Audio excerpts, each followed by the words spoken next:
And these two men were so prominent in Grand Rapids. They did so much. There are no books written. There's no collection of material about them. And at first, I just wanted the members of the City Club to know how the impact that they had on early development in Grand Rapids. And then I decided the city needs to know this. This house is more than a beautiful house. It's filled with treasures. They need to know about that too. It is. The opinions expressed in the following program are those of the producer and not necessarily those of WKTV Community Media.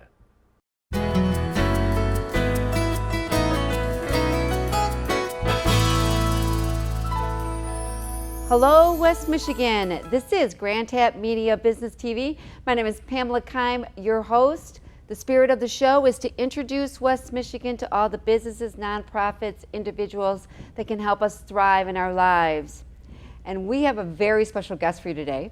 She is an author, and she's going to be sharing her book that she just published a few months ago, and it's about Grand Rapids. Maybe some of you go downtown and you see names, you see buildings. I mean, we all know the bigger ones. You know, we might see the Amway in Van Andel, but there's so many other historical people that had a huge impact in Grand Rapids. So I want to welcome to the show Carol Dodge. Thank you for being here, dear. And she's going to be sharing her new book, The Mayor, the Maestro, and the Mansion. And maybe some of you may have already heard Carol speak, but we're going to be interested in hearing about what the history of the Mayor, the Maestro, and the Mansion. So thank you for being here. Thank you for having me. I'm so glad you're here today because I'm so excited about talking about this book. And especially, you know, some of the questions that I had is, you know, what was the purpose of the book? Was it because there is a lot of history books, or is there not? Can you share with us? And why did you write the book? You write the book. Can you share some more on that? Yes, I became very interested in Martin Sweet and the mayor and Ottokar Malik, the maestro, when I became chairman of the history committee for the Women's City Club, who the club, Sweet House was their clubhouse for 90 years. And the more I learned, the more I wanted to share that with our members. And every year I would present a history program. And as I aged, I thought, what's going to happen to all this information, these programs and these skits? Right. I think I need to write a book. And I said that for many years. And it got to be embarrassing when people would say to me, Carol, how's your book coming? And I'd say, well, you know. Well, yeah, you had all that information up there. And right. that's what usually what happens. You did kind of a presentation, a PowerPoint, and then that was kind of the, they all say, okay, now put that in a book? Yes. You know, did they say that to you? Yes. And these two men were so prominent in Grand Rapids. They did so much. There are no books written. There's no collection of material about them. And at first, I just wanted the members of the City Club to know how the impact that they had on early development in Grand Rapids. And then I decided the city needs to know this. This house is more than a beautiful house. It's filled with treasures. They need to know about that too. It is a beautiful And home. so on a kind of significant birthday, I decided I've got to do this, which was 2.5 years ago. But it was because there's no other collection of material. There's no book about Sweet or Malik or the Sweet House. Why do you think that is? I mean, honestly, I have known people that have written stuff about downtown. And of course, you know, we know all the people's name, but there's streets named after, you know, there is a street, Sweet. Yes. That's not, is that him? Yes, that's him. Yeah, it is him. That's one of his legacies. Okay, yes. But after reading the book and learning about everything he's done, I'm like, well, why isn't there like a museum or something to share with children? I found it very interesting. Yes, yes. You know, it made me feel like I really didn't know. You know, I only knew the people the last 50 years. People don't know. They don't know about them. So we hope that this will share their story, and we hope that it will also fill the gap in the history that for some reason has not included Sweet and Malik, and that also it will bring an awareness to people about the significance of the Sweet House. I'm very excited because I've heard a little bit about the book, and I've heard you on other interviews, so I'm excited to hear that. But you're going to share with our audience who you are and what what prompted you to write this book that's all about what we love as our downtown Grand Rapids, correct? Right. Okay. The book is a history book about the historic Sweet House. Okay. And at 254 Fulton East, just 2 blocks up from downtown, and also the two very prominent men who lived in the house and contributed so much to the early development of the city and to the culture of the city. The book, as you said, is the mayor, the maestro, and the mansion. And there are no books or any material that cover the lives of these two men. So these amazing men, so the mayor and the maestro, is that two amazing men? So Yes. I know that was, Martin Sweet was the mayor, because I read a little some of it too, and I realized I didn't know anything about him, and he was quite famous, right? He Yes, was quite very well much known. so. He was one of the richest men in the country. Yes. At that time. Yes. And we're talking 1800s, right? Yes. 1860. Yes. Before the Civil War. Mm-hmm. And so where did he originate from? Martin Sweet was from New York. His father owned a flour mill there. And Martin, from the time he was a very little boy, worked in the flour mill. But he was, from a very early age, a visionary. He had dreams. He knew what he wanted out of life. Very ambitious, very smart young man. And when he was 23, he left New York. He was looking for the land of opportunity. He saw Grand Rapids as the land of opportunity, did he? I mean, think about it. We love our city and seeing it grow, and you and I being seasoned ourselves. But I could imagine looking at back in 1800s and say, this is going to be a booming city. Yeah. Did you know what? Did he ever say why he thought Grand Rapids was going to be it? Yes. He first came. He wanted to go west, and west to him was Michigan. And he first worked in flour mills in Ann Arbor and then in Dexter. Okay. And at the age of 25, he built his own mill in Delphi, which is near Lansing. But he still didn't have what he wanted. And he kept hearing about this little village over on the west side of the state, Grand Rapids, Michigan. Some people from New York, where he lived, had settled there. Okay. And he must have wanted to see it very badly, because in January, by horse, he went from Lansing to Grand Rapids to check us out. And he knew when he got here that this is where he could have his land of opportunity. He loved the little city. The river meant a lot to him because it was transportation and energy, and there was a flour mill for sale. Really? Yes. So he bought the flour mill. Okay. Yes. Uh-huh. So was the furniture industry, was that booming? Just starting. Yeah. Okay. So then he saw that was something he could delve into too, because he had many businesses over once he got here. Is that correct? He was an entrepreneur. We know of 19 businesses that he had, and there probably were more.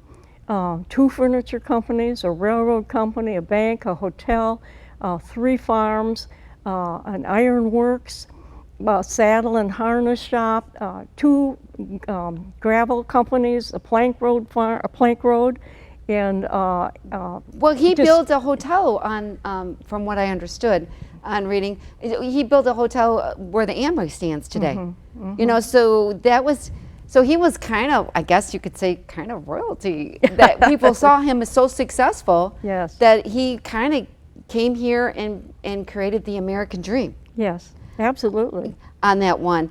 Okay, so he is, we're talking 1860, correct? Well, in 1860, he was the mayor. The mayor, so he was already, how long did it take him? About what, 20 years to get He came his in wealth? 1846, Okay. and then started, he also bought a lot of land on the west side of the state, timberland. So Okay. in the heyday of the lumber business in Michigan, he did very, very well.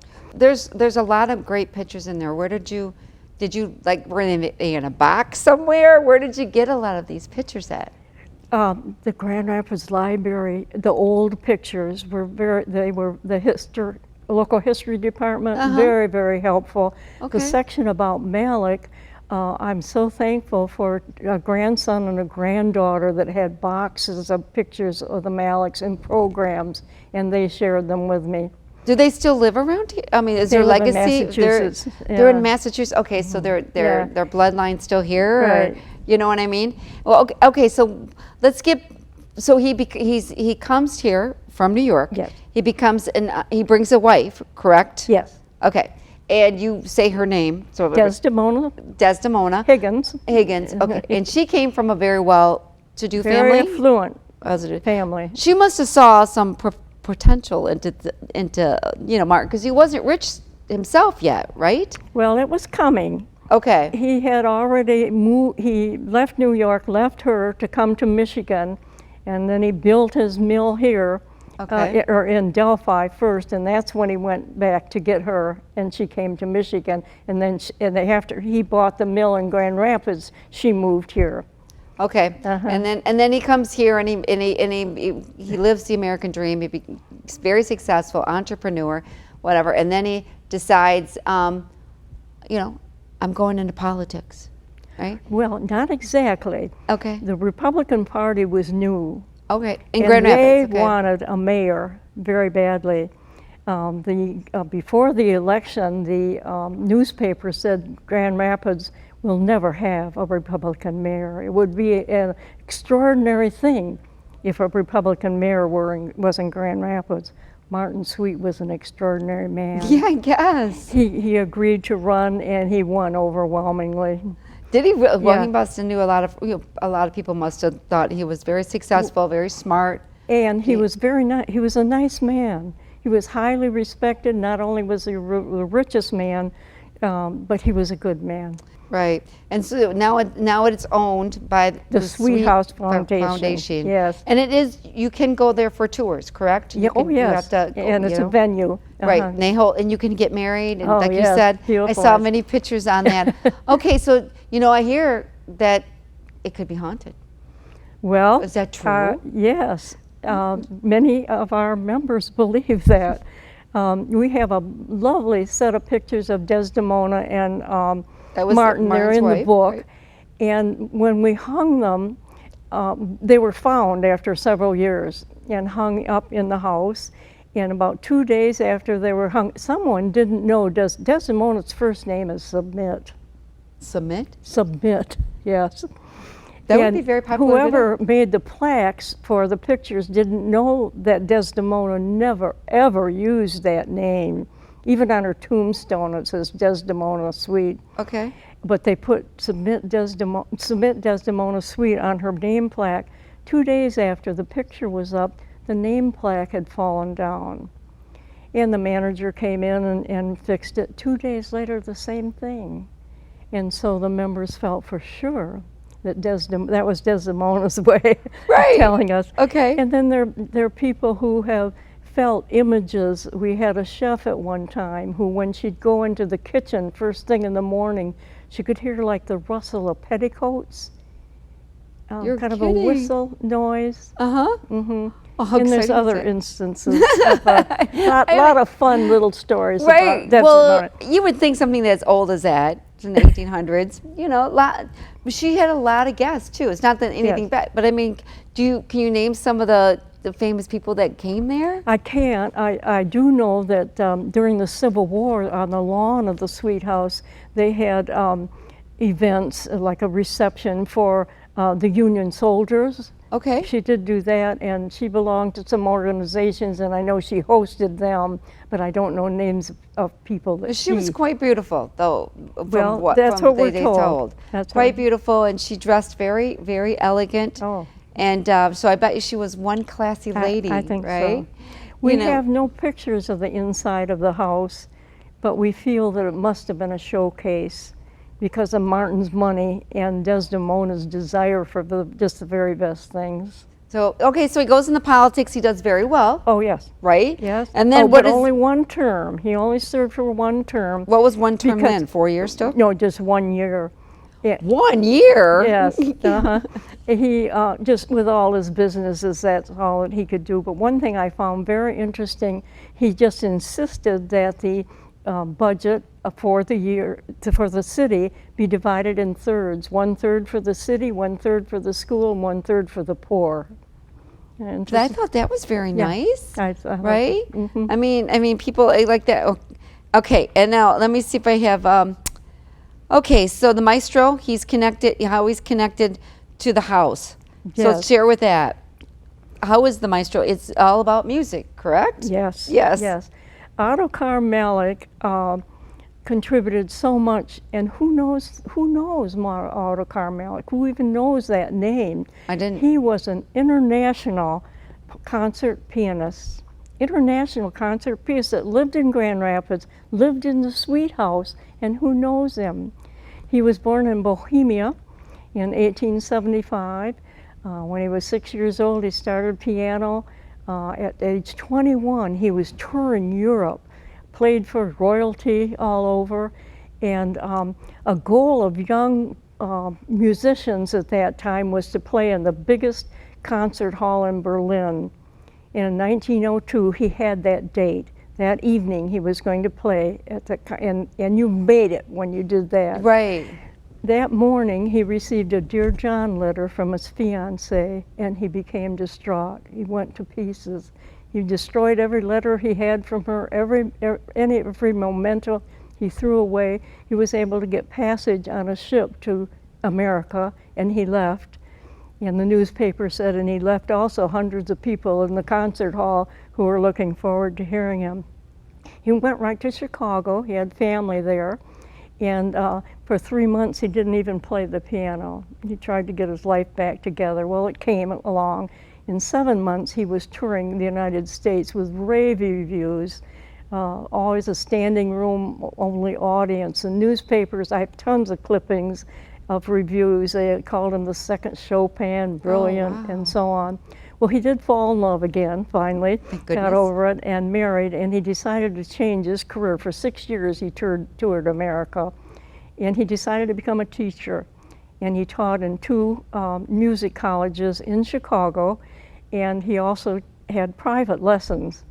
And 2 nuns from St. Gotthard here in Grand Rapids heard of the way he taught music. He had what he called the Malik method of teaching piano, which was very unique, and it was hailed by his students in the music community. They wanted to learn that method. So every Saturday they took a train over to Chicago to study with Malik. Well, finally, Malik did not like Chicago. Finally, after about a year, they talked him into coming to Grand Rapids. And just at that time, he was sharing with people his dream to have a music conservatory, a first class, just the best teachers and just the best surroundings for a wonderful music conservatory for children. When Clara Davis heard of that, who was a piano teacher at the Sweet House, she was so excited about it, to think that Grand Rapids would have a music conservatory, that she offered to lease the house to Malik to have his music conservatory there. So in 1914, he moved here, and the house became Malik School of Music. For 5 years, he had a school there, and it was marvelous. So he never knew the mayor? No. Okay. I'm sorry. This was 1914 that he came here. When you said 14, I'm like, okay, so he was, you know. So the mayor. So these are the people that went in and out of this. The suite. Okay. Yeah. So your history is the mayor, and then the Maestro. So they're not. So they're able to do. And now we're, and then it's the mansion now, and it's considered, right? Yes. Okay. That's an interesting thing. So it's all the history behind this house, basically, and the people that live there, and the impact they had in downtown. But I want to share with you just a little bit more about Malik. In 1919, St. Cecilia had a little orchestra, the Civic Orchestra, Grand Rapids Civic Orchestra, the Grand Rapids St. Cecilia Orchestra. They wanted to enlarge it, and they wanted to offer Grand Rapids just the best music that could happen, and they knew that Ottokar Malik could do that. And so they came to him and asked him if he would enlarge the orchestra and be the conductor, and he agreed to that. He added 40 people to the orchestra. They changed the name. It was the Grand Rapids Civic Orchestra. He dedicated himself to that. He had a passion for providing good music to Grand Rapids. They had their first concert June of 1920, and again, rave reviews. for 4 years. They had a wonderful season that was called the Grand Rapids Civic Orchestra. Very suddenly, when at age 47, he died with bronchial pneumonia. Big loss to the community. He was just an excellent pianist, and when he wasn't conducting, he was giving concerts and piano recitals and everything. But a year after he died, his orchestra became the Grand Rapids Symphony. Just what history. And when you read about the Grand Rapids Symphony, quite often it will say the former director, Gene Rucker, but it was Ottokar Malik's orchestra that became the Grand Rapids. So he doesn't get any credit. Yeah. He doesn't get any credit. So those two men, okay, so, well, and now how long did the mayor live? He lived The mayor lived to be age 86. He died in his house at age 86. And the flags were flown all over, had half-mast all over Grand Rapids. The newspapers had glowing tributes to him and not only in Grand Rapids, I have copies of newspapers in Colorado and Kansas City that wrote about him after his death. Gosh. The Grand Rapids obituary said no one did more for the development of Grand Rapids than Martin Sweet. Well, I would think nobody one. would know that today. They would think, you would Yeah. think, right? The names that we hear all the time, because people have Right. short memories, but they had no idea that there was somebody.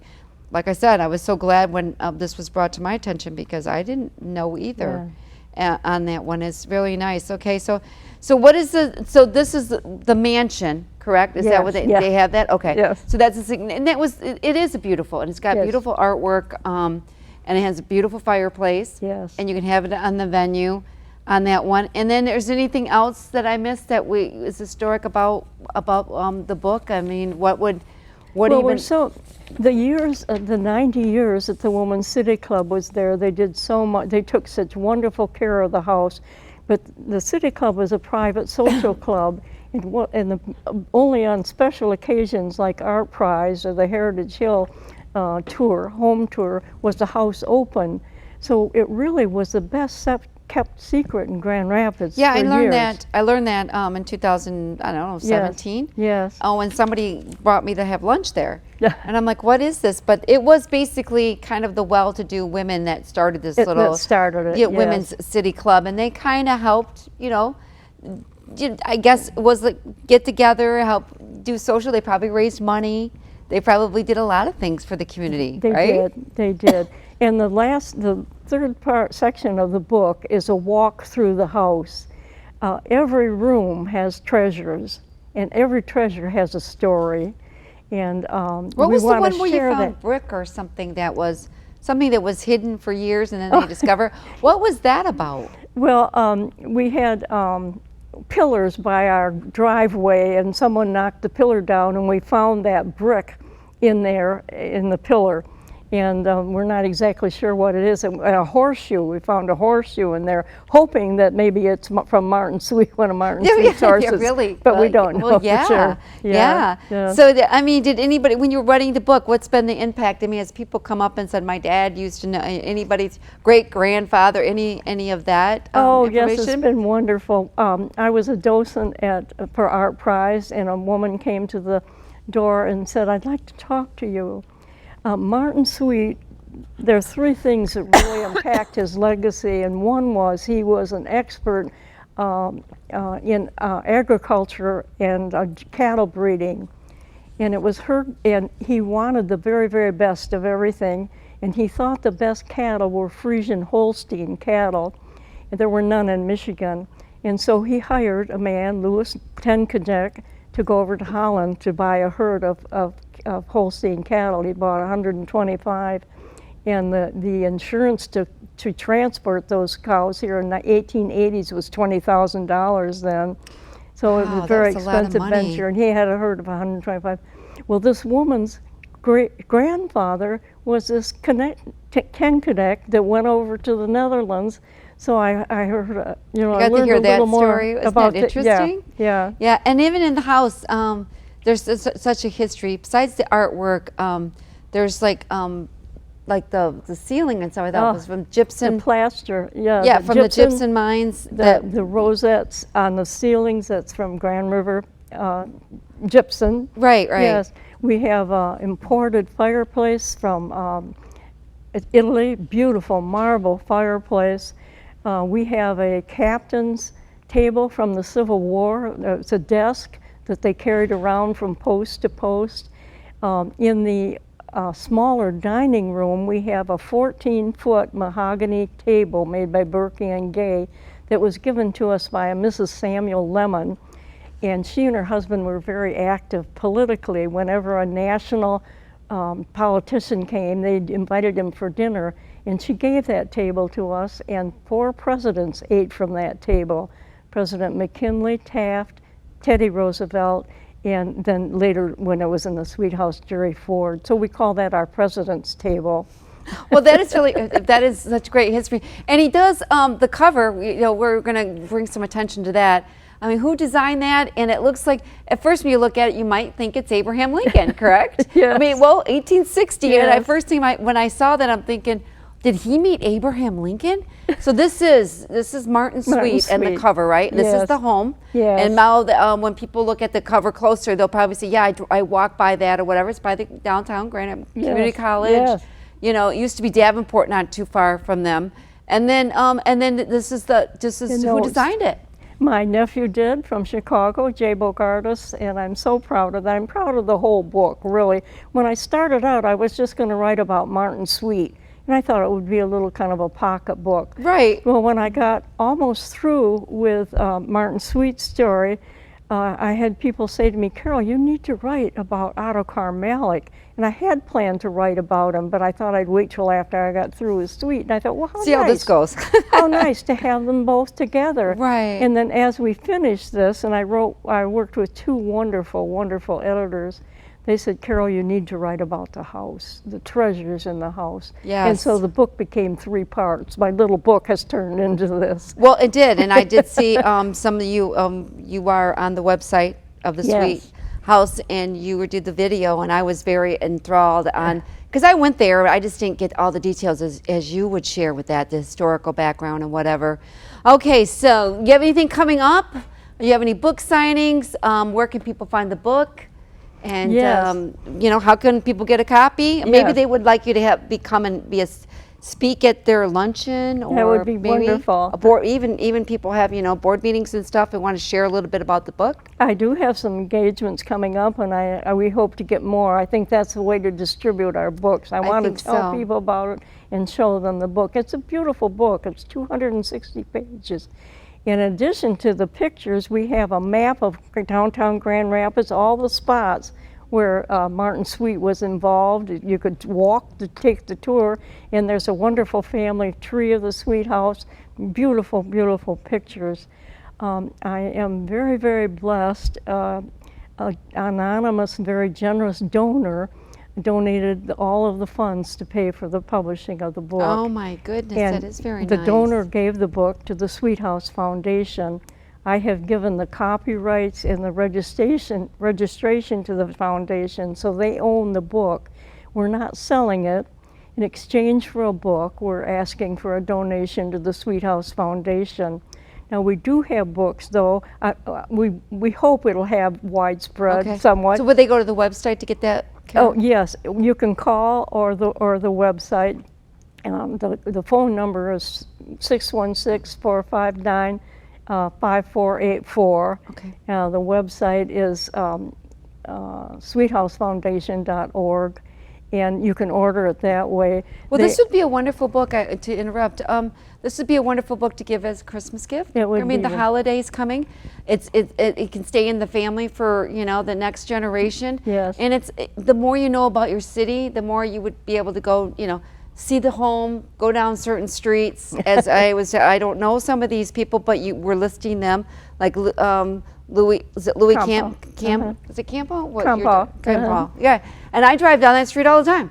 And I have no idea to some of these people. We do know the bigger names within the last 60 years, but we don't really know the people that we might see their streets and say, why was this named this? And I hope you'll go down Sweet Street sometime. Yeah. His farm that he had was on the end of College Street, It now is Kent Country Club. The Kent Country Club bought it at the turn of the century for $20,000. Okay. The street that runs into that is Sweet Street, after our Martin Sweet. Oh my gosh. Well, I want to wish you all the success. Thank you. And I think the book looks absolutely fabulous. And it was exciting to learn more about the city that I grew up with. I've been here my whole life.